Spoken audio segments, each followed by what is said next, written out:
Hey guys, it's Sasha. One of the hottest topics at the moment are lifetime ISAs. What's not to like about the government giving you a 25% bonus up front on your investments or savings?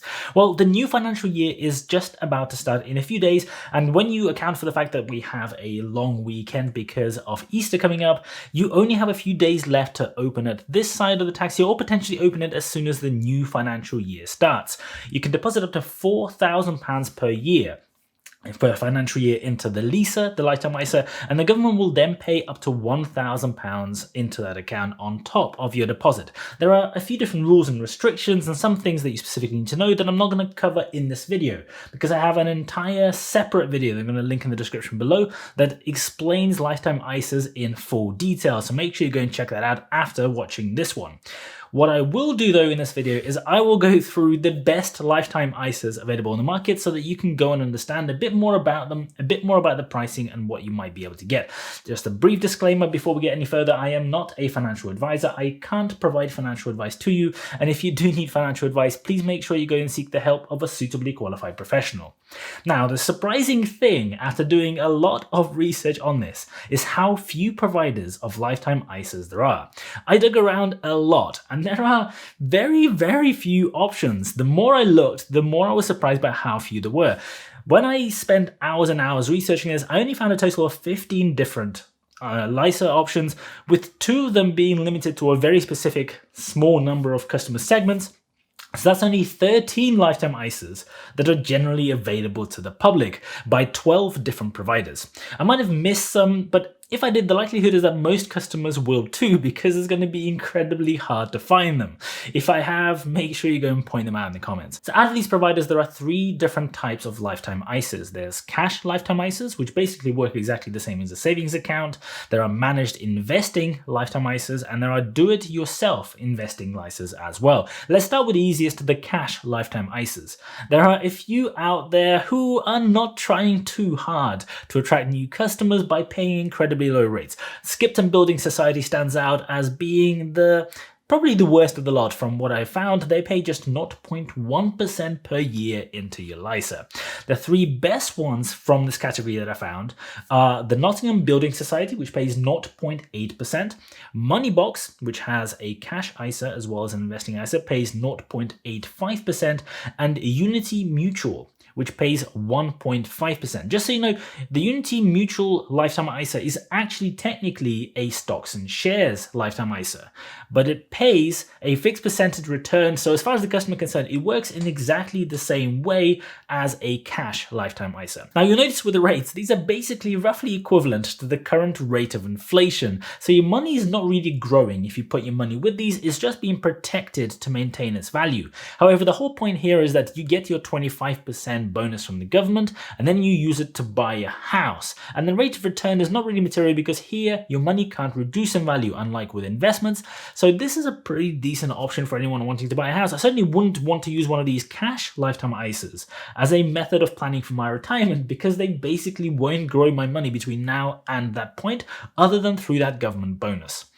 Then we have some managed options. 2 of them are really pretty bad. The Foresters Friendly Society and One Family charge huge, very expensive annual fees and give you returns of about 4 to 5%, which in my opinion doesn't make them particularly attractive. The 2 better options out there are Nutmeg and Moneybox. Moneybox charges 0.45% plus £1 per month, and Nutmeg charges 0.45% for the fixed allocation basic account or 0.75% for any of their more actively managed, more specialist funds.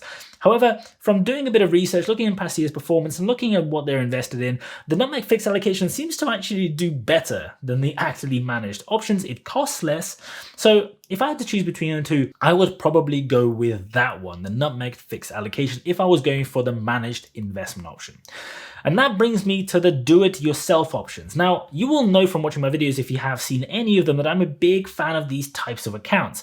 I love stocks and shares ISAs that allow you to invest directly in the market. And I'm a big proponent of people educating themselves and getting more familiar with how the markets work and how they can use them to their advantage. But for lifetime ISAs, it actually doesn't quite work the same. There's a big issue. The three options available for this type of investing are AJ Bell, Hargreaves Lansdown, and EQI, and all charge pretty expensive fees. We're talking platform fees between 0.2 and 0.45% plus trade fees every single time you buy or sell different kinds of ETFs, stocks, funds, etc., as much as £12 per time that you do it. And the issue is there is a lot of additional fees. EQI is probably a bit worse than the other two on that are very difficult to understand how they stack up. There's just like never ending £1.50 for this and another fee for that and so on.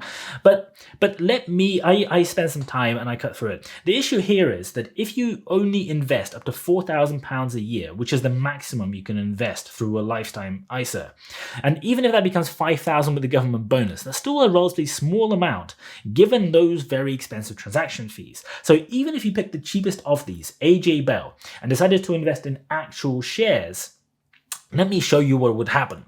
For simplicity, let's assume that you make one monthly deposit and you only buy shares in one company per month to reduce the cost. This is probably a bad idea because it gives you no diversification, but let's assume that over time you will diversify by investing in just 10 different companies, which is kind of like still a bit tight, but anyway, let's make these assumptions for their benefit. Now let's assume that your shares do grow by 8% and you make deposits of £416 per month, including the government bonus. That's just rounded down from the maximum. You will then earn £457 over the 2-year period. Remember that if your investments have a bad year and only earn 4% or under 4% per year doing this, you will actually lose money because of the fees. Now, assuming you do get an 8% return though, if you decide to invest in 2 different companies, each month when you make investments, you will actually only earn £199. And if you decide to invest in more than 2 companies in every single month, you will be losing money even with that relatively high return. So investing in stocks and shares and ETFs through a lifetime ISA seems like a pretty pointless exercise. Why would you take the risk of your money going down and all the platform fees and all of that for an expected return that is barely higher than just putting your money into something that pays you 1.5%? Without any of the risk. Now, before anyone asks, the returns here are lower than you might think because I'm only looking at a fixed 2-year window, and I'm assuming that you're making deposits continuously through that period. I had to pick some standardized way of doing it, and these seem to make sense. Anything that I do would probably not apply to a lot of people, so I'm just comparing things, and you need to go and do your own maths and your own calculations to see if this kind of makes sense for your situation as well. I also didn't account for any foreign exchange fees here, which with all of these providers add another 1% charge every time you do a trade. Both Hargreaves Lansdown and AJ Bell offer a regular investing option, which is a really interesting thing, which actually changes the game. Now, this one costs £1.50 per month instead of those very expensive share trading fees, and this lets you invest in stocks and shares on a monthly basis via direct debit. Now, given that AJ Bell only costs 0.25% as the annual custody fee versus 0.45% with Hargreaves Lansdown, I'm going to use them as the example, although the difference is really minimal. Doing the exact same calculation over a 2-year period gives me a £775 return on the same 8% per year return. If, for example, if I put my money in the S&P 500, which is actually pretty good. If there were no fees at all, this number would be 844.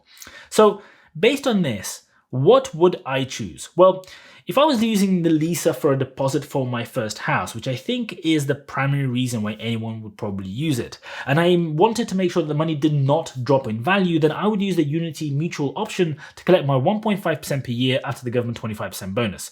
If I had a fair bit more cash and I didn't worry so much about the exact amount I had at the end because I had substantially more than minimum deposit and I was more happy with risk, then I would probably consider going with AJ Bell, and I would make a monthly deposit via the direct debit into something like the S&P 500 to get much higher returns and save quite a few extra £100 over the 2-year or 3-year period. But the truth is, the relative differences here are actually really quite small, because when you're looking at those kind of windows, the differences are so small compared to the government 25% margin that you're really splitting hairs.